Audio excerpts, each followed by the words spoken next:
સોનું સાગર તારણ જહાજ ભવ સાગર તરવા માટે મળ્યો છે આ મનુષ્યનો અવતાર. જો આપણે નદી તરવી હોય તો એના માટે નાવ જુઓ, અને સાગર આ દેશમાં ની પેલા દેશમાં જવું હોય તો એના માટે જહાજ જુઓ. પણ આ ભવ સાગર આનો છે જન્મવું મરવું, જન્મવું અને મરવું.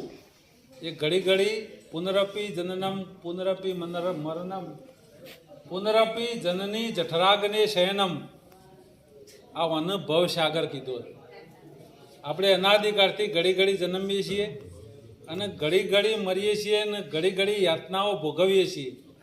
આપણને યુવાની હોય તો સુધી કોઈ ખબર નહીં પડતી, પણ ગળપણ આવે અથવા કોઈક શરીરને વ્યાધિ થાય તો તરત આપણને સમજણ પડી જાય કે ભગવાન અમે છોડું તો સારું, પણ મોટિયારીમાં મજા આવે અને ગળપણમાં એવું થાય. એમ જન્મનું પણ એવું દુઃખ છે કે માતાના ઉદરમાં ઊંધા માથે જઠરાગ્નિ 40 ડિગ્રી ગરમી હોય એની, સાહેબોને ખબર છે. જઠરાગ્નિ આ ખોરાક પચાવે છે ને એની 40 ડિગ્રી ગરમીના થળોમાં રહેવું પડે. એ બહુ મોટું દુઃખ છે અને એ સંતો જાણે છે. એટલે કે એ જન્મ મરણના દુઃખમાંની જો નીકળવું હોય તો આ ભવ સાગર તરવા માટે મનુષ્યનો અવતાર મળ્યો છે. અને મનુષ્ય અવતારે હું કોણ છું અને પરમાત્મા કોણ છે એની જો ખબર પડી જાય તો આ ભવસાગર સહેજા સહેજી તરાઈ જાય એવું છે.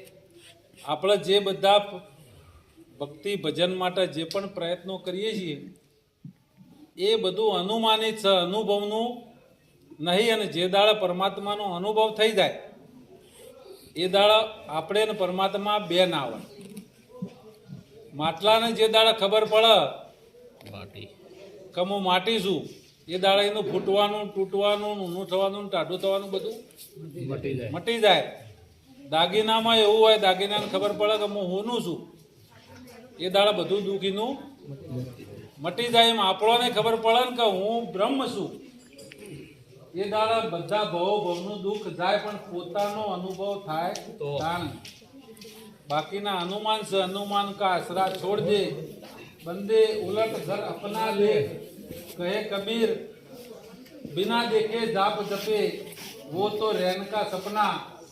अपने ही आप में ताकीद कर ले, छोड़ दे बाकी सब कल्पना.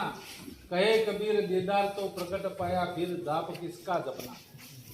જો આપણને આપણી પોતાની ખબર પડી જાય તો પછી કોઈ કરવાનું ભક્તિએ કરવાની રહેતી નહીં, પણ પોતાની ખબર પડે ત્યારે.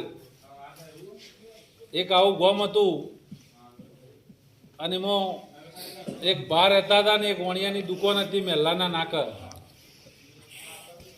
બાના છોકરા રહેતા હતા બહાર. એટલે છોકરાએ શેઠને કીધું કે શેઠ મારા બાપાને કોઈ જોવે તો તમે ઉધાર આલજો, હું આવો એ દાડે બિલ બધું ચૂકવી દઉં. શેઠને કીધું સારું. બા કોઈ લેતા ના, બધું ઘરમાં છોકરા ભરીને જ જતા.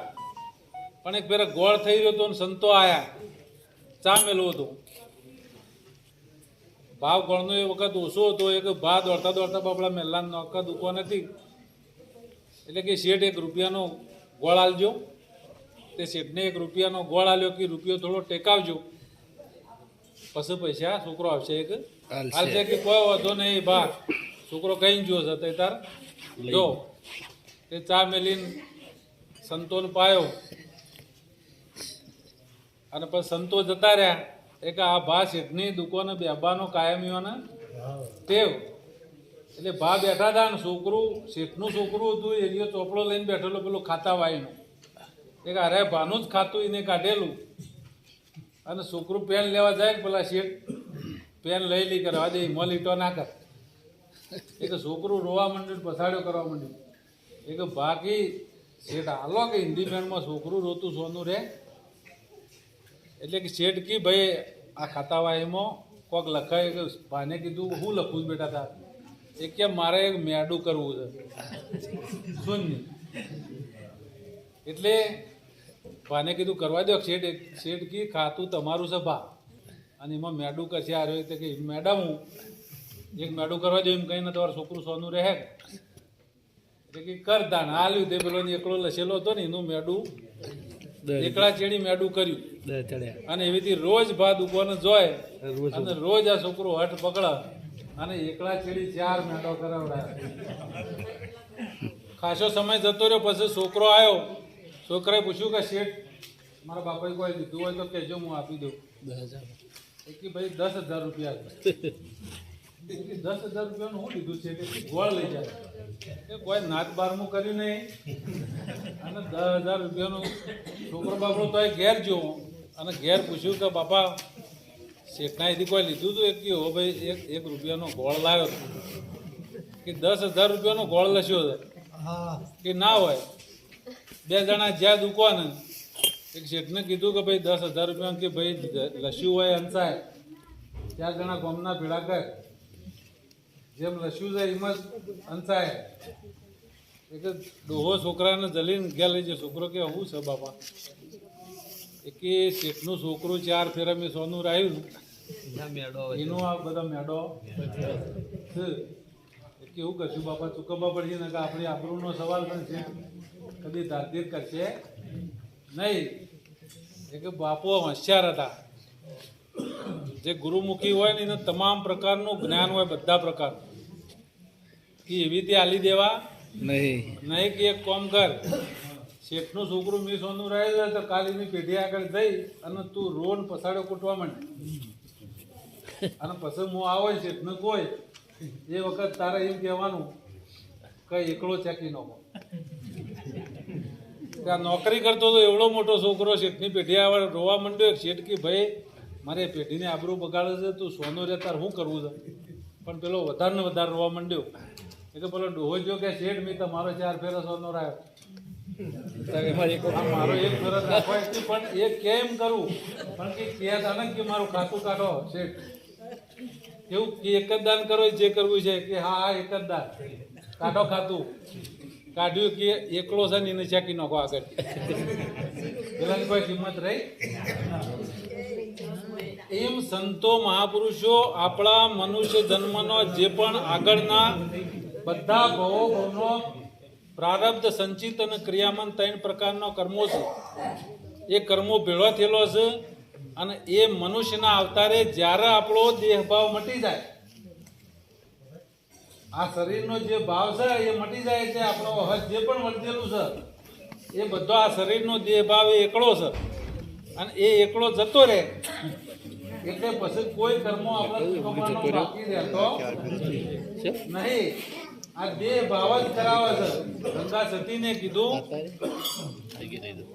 હજુ બાણ તમને નથી વાગ્યા બાઈજી રે એ બાણ રે વાગ્યા ને ઘણી સવાર રે બાણ રે વાગ્યા હોય તો બોલાય નહીં ને એ આ દેહની દશા મટી જાય. આ દેહની દશા જે દાળ મટી જાય હું ચૌધરી છું હું પુરુષ છું હું સ્ત્રી છું હું કોકનો બાપ છું હું કોકનો છોકરો છું એ બધું જૂઠું છે. આ બધું વર્જેલું છે. એટલે તો મહાપુરુષોએ કીધું કે આ સંસાર સપના જેવો છે. ઊંઘમાં સપનું આવ્યું હોય એ 5-10 મિનિટનું હોય અને આર્યો 70-80 વર્ષોનું છે પણ સપનું અને એમાંથી જાગી જવાનું છે. એટલે કીધું જેસળ કરી લે વિચાર માથા જમો કેરો માર. આ તો સપના જેવો છે સંસાર તોડી રાણી કરે છે.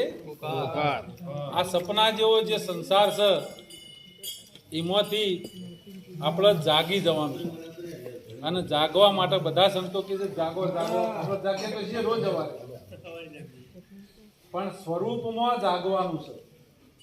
પોતાના સ્વરૂપમાં જે જાગી જાય એને બધો કર્મો મટી જાય. કર્મો મટી જાય એટલે જન્મ મરણ જાય. પણ સ્વરૂપ હું કોણ છું એની ખબર આપણને સંતોના ચરણે જ્યાં વગર ના પડે. જો સંત મહાપુરુષ મળે આગળ આપણે મનુષ્યનો જન્મ વિચાર કરવા માટે છે. વિચાર એ કરવાનો છે કે આપણે રોમને માનીએ છીએ, કૃષ્ણને માનીએ છીએ, રોમદેવ પીરને માનીએ છીએ, માતાઓને માનીએ છીએ, મહાદેવને માનીએ છીએ, પણ એ બધો ગુરુના ચરણે જેલો અને એમાંથી પ્રાપ્ત કર્યું. આપણે શંકર ભોળાનાથનું દૂધ ચડાવીએ, એમનું પૂજન કરીએ, બધું કરીએ, પણ કોઈને ગુરુ ગીતાનો એક વાત સાંભળી શકે નહીં. શંકર ભોળાનાથના સ્વમુખે જે બોલવાણેલું છે ગુરુ ગીતા, એરિયા આપણે મને એક શબ્દ આપણા મોય ઉતરી જાય તો બેડો પાર થઈ જાય. બોલો સદગુરુ મહારાજ.